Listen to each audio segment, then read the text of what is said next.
Բարև ժողովուրդ ջան, շնորհավորում եմ ձեր մոտ լռությունը, այսօր կհանգստանաք,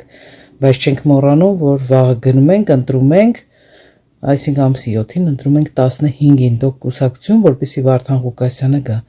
Ժողովուրդ, եթե հավաքի անգամ օրինակ եմ բերում 30,000 ձայն Վարդան Ղուկասյանը, դա կնշանակի ինքը հավաքել է 90,000 ձայն, ասեմ մի հատ լսեք։ Բանտում առանց քարոզարշավ, առանց գումարի, առանց սեփական ներկայության Վարդան Ղուկասյանը եթե հավաքի 30,000 ձայն է, դա նշանակում է 90,000 ձայն է, որովհետև ոչ մի լծակ չի օգտագործում, ոչ մի, դաժե ժամանակ չեն տրամադրել ավել, որ ուղղակի խոսար մարդ է, դաժե դեմքը չենք տեսել, վիդեո չենք տեսել, միայն ձայնայիններով մարդու արած գործն է, դուք հələ հաշվում եք, ինքը բոլորին հաղթել է, ինքը 19 կուսակցությանն էլ հաղթել է։ Ես հիմի կարծում եմ, որ Վարդան Ղուկասյանը 19 կուսակցությանն էլ հաղթելու է։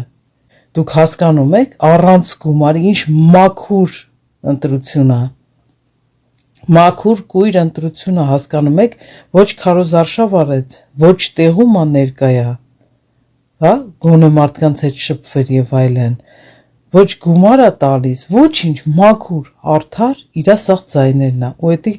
ասեմ ձեզ անգամ 3 արեք, որովհետեւ բոլորս դրսում ենք, ով որ դրսում է, Վարդան Ղուկասյանի կողքը կանգնած է, բոլոր սփյուռքահայերը Վարդան Ղուկասյան կընտրեր, եթե շանս ուներ, եթե ստեղ դեսպանատներում կարային կընտրեինք